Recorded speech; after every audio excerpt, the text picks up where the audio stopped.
What a great day.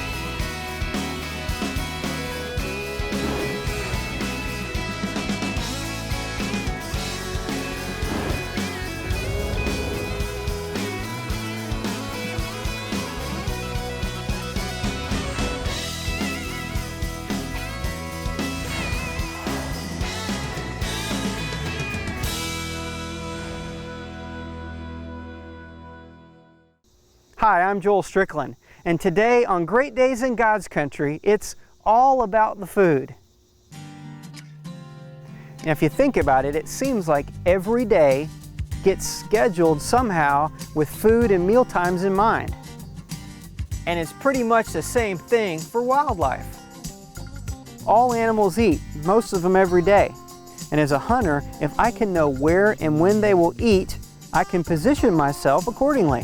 And well, you know the rest. No matter if I'm hunting deer or other big game, waterfowl, upland birds, or predators, 9 times out of 10 I'll get my game when it's coming to the food, eating food, or leaving the food. I know, what about the rut or spring turkey hunting? Well, of course, the males are not that interested in eating, but the females are. And so it's just as important for me to relate myself to a food source, knowing that the females are going to be there. You know the males will be there too. You know, the way I like to utilize a food source in my hunting is not necessarily to hunt right on the food source. I prefer to find a game trail going to or from that source, whether it's a food plot, and go back into the woods a little bit, 100 yards, 150 yards on a major game trail. Because, you know, as most hunters know, the more mature bucks are going to hold right at the edge of that food source until dark or right at dark, and it really diminishes your chance of taking an animal. I have a small farm in South Carolina, about 600 acres. We try to keep the population within the boundaries of what the land can support. We try to enhance the land where it can support more wildlife. We do food plots. We do subsidized feeding. We're constantly trying to keep the woods burned where the trees can flourish and the undergrowth can come up and feed the wildlife. We've got all kind of projects going that are all centered around wildlife. That's all we do. People say, well, do you run cattle on your farm? We don't run anything on it but deer and turkey. That's what we do. We have a few quail, we have squirrels, we have rabbits, but we try to make the environment there as best we can make it for those deer and turkey. And all the other wildlife benefit from that. And that's my job. And it makes hunting better. All my neighbors have better hunting.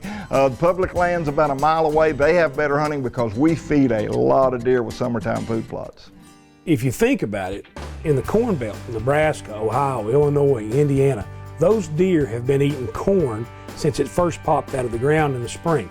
Deer are looking for new food sources. Sometimes they'll eat the same thing for days and days, but if something new becomes available, like the acorns start dropping, or persimmon trees when they become ripe and start falling off, or something like that, those deer are going to be going to that new food source. If you ate hamburgers every day for 6 months, wouldn't you get excited about a piece of chicken? Well, you know, that's exactly what you need to do to get those deer to come in. You know, use a product like Come Here Deer. I mean, I've seen it do some incredible things. Deer will just tear it up. And a product like that often is more effective than the traditional types of bait would ever be. People say, well, all this Come Here Deer stuff and all this baiting, I'm against baiting. Let me tell you, I'm a bass fisherman and I could go throw a naked hook and I could probably foul hook one every once in a while. But I'm a lot more effective when I got some bait on the hook. So I'd rather hook a rubber worm on there and trick him than I had just take a chance at foul hooking him. Bait is a hunting tool, not any different than a rangefinder, scouting camera, call, or tree stand. Because you hunt over bait does not mean you don't know where acorn trees are. It doesn't mean you don't know how to read the woods. I grew up doing that. Doesn't mean you don't know how to hunt a scrape line, or how to rattle, or how to grunt up a deer, or how to hunt from the ground, or how to spot and stalk. It doesn't mean any of those things. We use bows that shoot at 350 feet per second. We use guns that shoot at 3,200 feet per second. We use things that give us an advantage, and really, that's what food sources do. They give us an advantage. They let us take a look at what we've got out there. We know what kind of animals are in the area.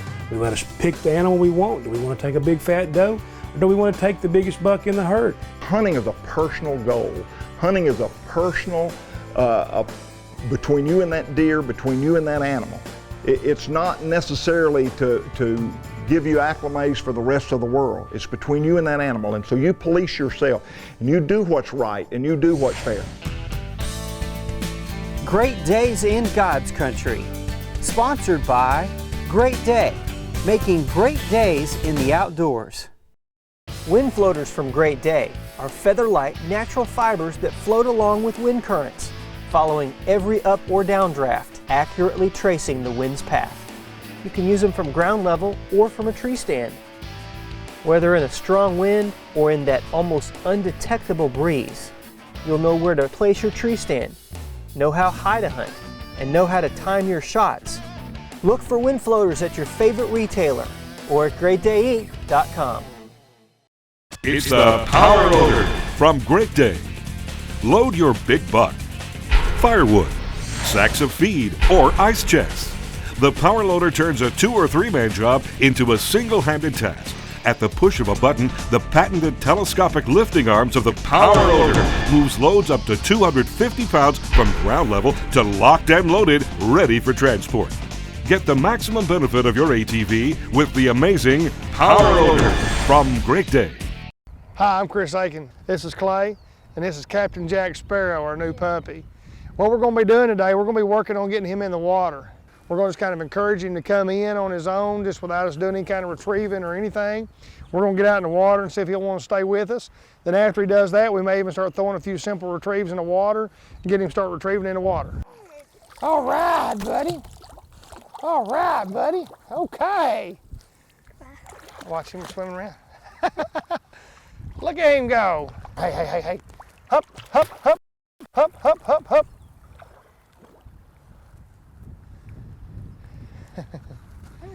All right, Big Jack, look at you, buddy. Okay, come on. Come on, buddy. Come on, little man. Come on, little man. Yes, sir.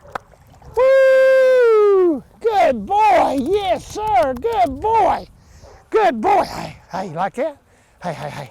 See if you're going off the bank. Hey, hup, hup, hup, hup, hup. Good job, bud. Come on, buddy. Yes, sir. Hey, hey, hey, hey, hey. Hey, hey, hey, hey, hey. Hey, hup, hup, hup, hup, hup. He gonna have a little water entry. Good boy, Jack. Good boy, buddy. Good boy.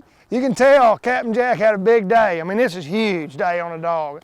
Water's plenty warm. He had a great time. He loved it. I mean, great little swimmer. Really excited about him. And we're going to keep him in. We're going to keep doing this. Here again, we're not going to burn him out on it, though. We're going to do this probably 2 to 3 days a week. Get him really excited about the water, and he loved it. We're going to have a blast with this little dog here.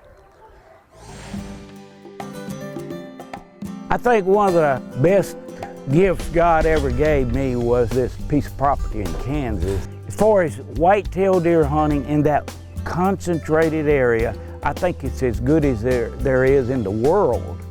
When I head that direction, I know that I'm looking at an opportunity to shoot a really big buck. This place is special. On this particular hunt, I had narrowed down to a location where I'd seen big deer every trip. And so we decided we were gonna take some stands and put them up and try to get right in the path of a big one. So we put Kabir deer 3-day harvest, which has a really nice fragrance to it. You can smell it for a long ways. You know, we really didn't know that it would bring them in very quickly, but as soon as we got on the stand, they were coming to it.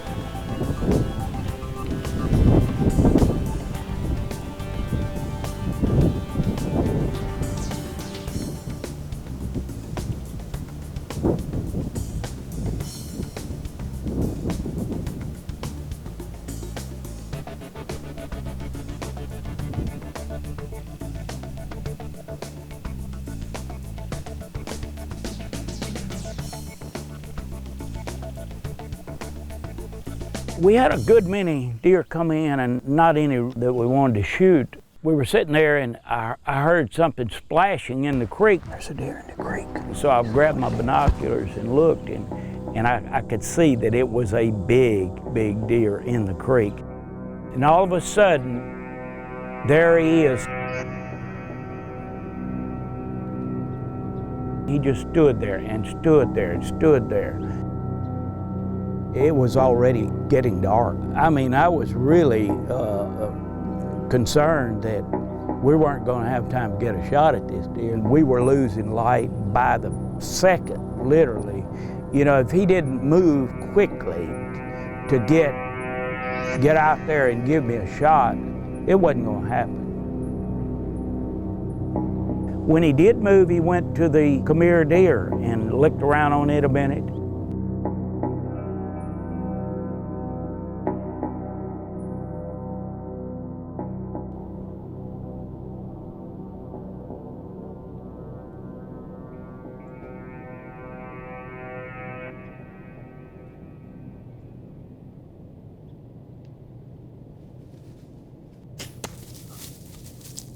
Made a good shot.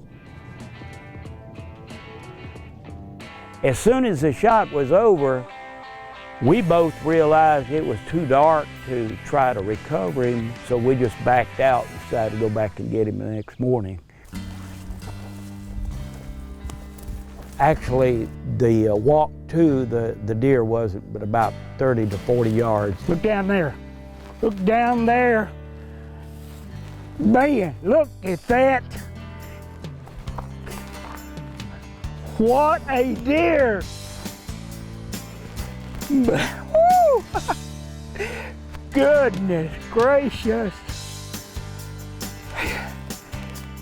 Man. Look at the main beams on this sucker. What a deer.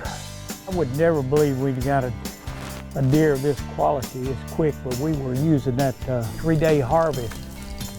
And actually it turned into a 1-day harvest because we put it out one afternoon. We loaded him up with a power loader. It just loaded him right up and we were out of there.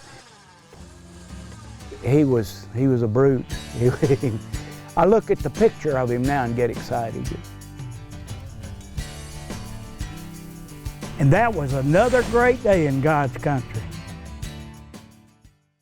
The Jeep Wrangler has always been one of America's favorite hunting vehicles. Great Day has developed the perfect gun rack for the Wrangler.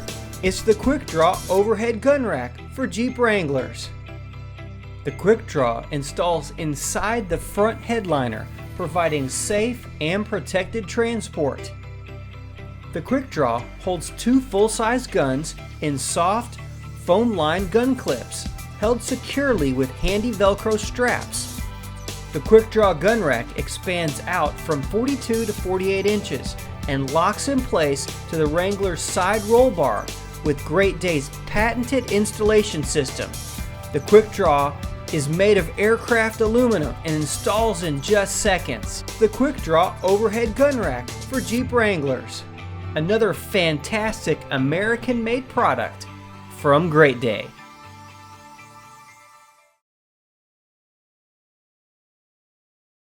Welcome to Wild Cooking. I'm Chef Paul, and today I'm going to show you how to make your own Italian sausage out of your wild game. We're going to start with some Wild Cooking Italian sausage seasoning. We're going to take a couple tablespoons, we're going to mix it with some water, and we're going to let that sit for a couple minutes. And now I'm going to take my venison and I'm going to put it in my food processor. Instead of using a meat grinder, I like using a food processor. I think it does as good a job or even maybe better.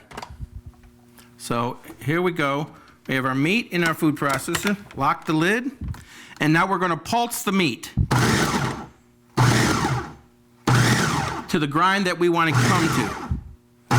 Now we're going to add our fat and spices to the ground venison and make our sausage. We have some bacon fat here that you can use any kind of fat you want, pork, bacon, but I'm using some bacon right there.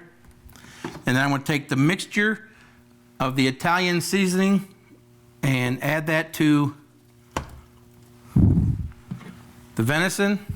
I'm going to get all that water and spices in there. We're going to add our lid back on to our food processor, and we're going to continue to pulse. This will incorporate the water, it'll incorporate the spices, and we're making our sausage right now. And here it is. your own Italian sausage made with wild cooking sausage seasoning and your own venison. This is Chef Paul making it easy for you. And I'll see you next time on Wild Cooking. I really get into the entire process of hunting, not just going on the hunt itself. I really like being able to go scouting and watching the deer, way before hunting season. Even in the summer, we put out trail cameras and come here deer and watch the different, stages of the deer's progression as it's growing its antlers, building food plots. That whole process of hunting and the hunting lifestyle is what really excites me. And unfortunately, on this particular hunt, we didn't have the time to do that. We didn't go in way before hunting season, scout the area or anything like that. We just had a few days. So what we did was we went in, we got a couple of areas where we found some really good deer trails, and we put up a couple of Leaf River trail cameras and put out some come here deer. And then we decided we would go to another area of the property and just put a stand up and hunt for a day or so, just to kind of take a survey of the land and see what we saw. So that first entire day was pretty uneventful, didn't see a whole lot. So day 2, we're up before daylight getting ready to go, and a big thunderstorm comes in. And so we decide, with all this expensive electronic equipment, TV cameras and whatnot, we're not gonna risk wind blowing sideways rain for a few hours of hunting. So we waited till about 10 o'clock, it slacked off, and then we went and checked the trail cameras, checked our couple of spots we had baited up. I don't remember how many pictures, it was dozens and dozens of pictures just from that one day. And so we sifted through, got rid of the does and the small bucks, and found a couple of good bucks that we'd like to get, if they come in. And it's great on the trail cameras that we've got time and date, so we know exactly when they come in. So we decided we'd go ahead and put a tree stand up in that spot and hunt it the rest of the day. And that's what we did.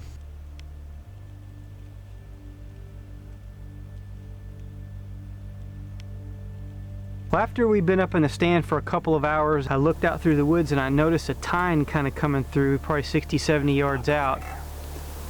I just seen some antlers coming through behind those short pines over there.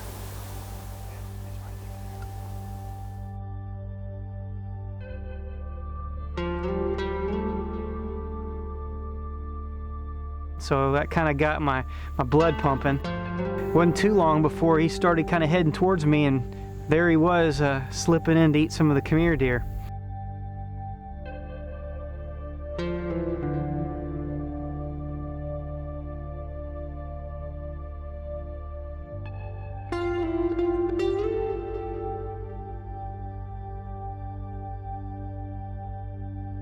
Now this little guy had only been in for just a few minutes, and I looked up and saw another deer coming through the woods. I'm pretty sure at this point that this buck is one of the deer that we saw on the trail camera. He's really wide, not super tall, but he's very wide. I'm pretty sure this is one of those bucks.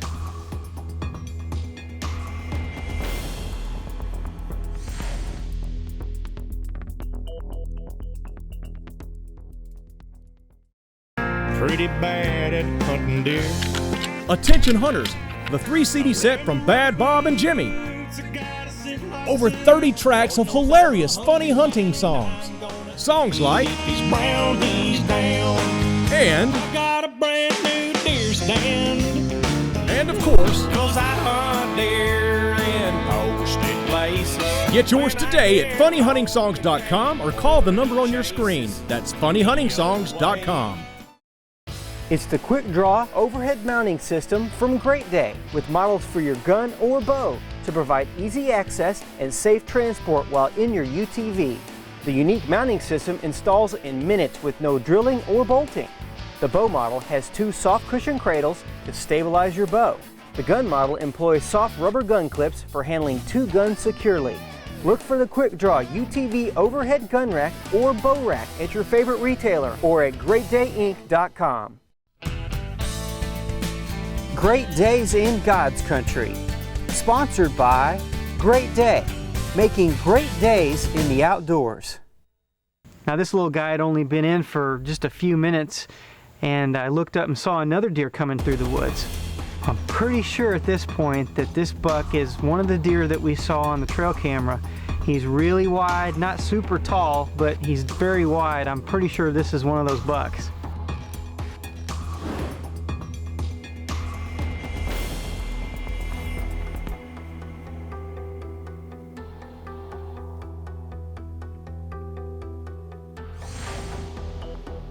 These deer have no idea that we are anywhere in the world, and so that's a really great position to be in because they're feeding, they're content, they don't know we're there, and so that gives me a great opportunity to wait for the right time to draw my bow and take the shot. Patience. Sometimes it's very hard to wait, but you know, when you've got the deer that are calm and they're feeding, there's no reason not to wait for the perfect time to take the shot, and that's what I did. I was a good boy, and I was patient and waited for the deer to, you know, turn his head, kind of be looking away from me and be concentrating on feeding.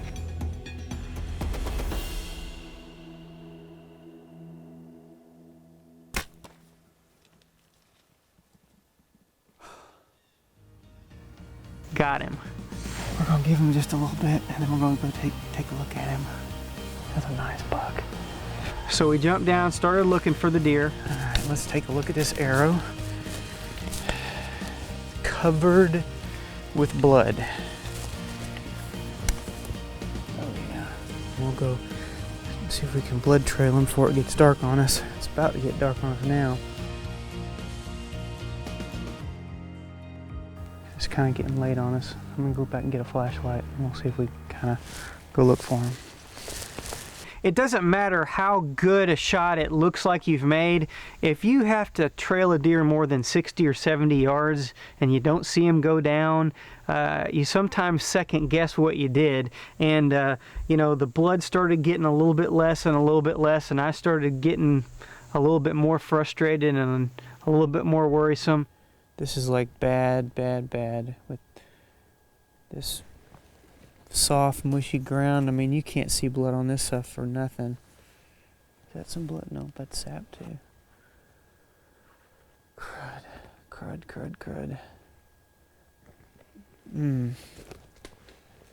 Just see if there's any track. It looks like a track right there. That's a track.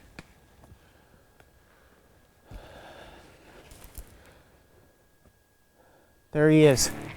Sweet.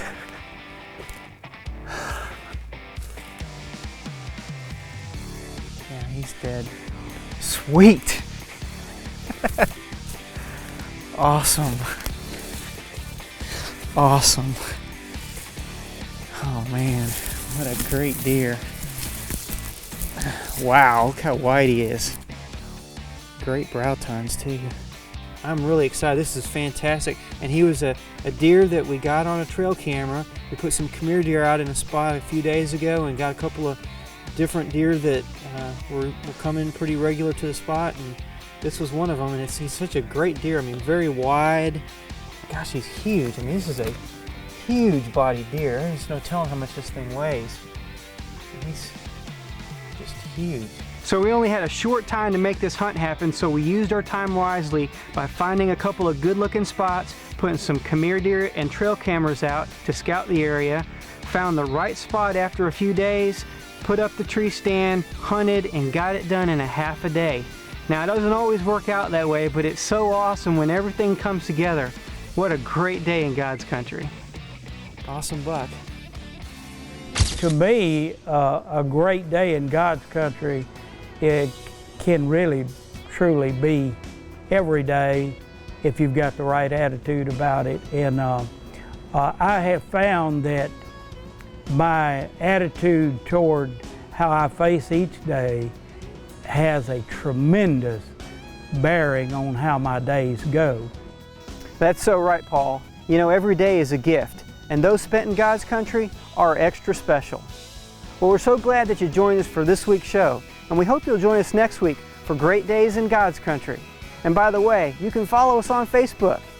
So for the rest of the team, I'm Joel Strickland.